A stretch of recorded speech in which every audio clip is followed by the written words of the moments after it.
Hi and welcome to your first coding exercise. This exercise is fairly simple to start.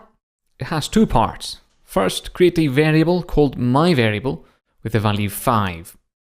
And then as a second part, create another variable called x with the value hello world.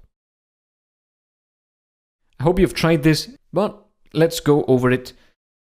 The first thing to do is to create a variable called myVariable. And as we know, to create variables in Python, just type the variable name, my_variable, equals, and then the value, in this case, it has to be 5.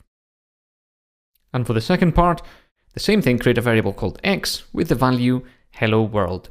And very important throughout these coding exercises is to make sure to follow the instruction to the letter, or in this case, to the symbol, hello, comma, space, world, exclamation mark.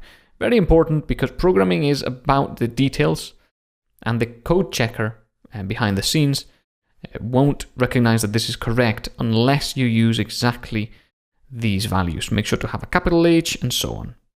And then we can press check solution. And as you can see, all is correct there.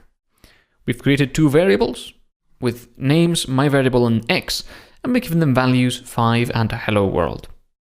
I'll see you in the very next video.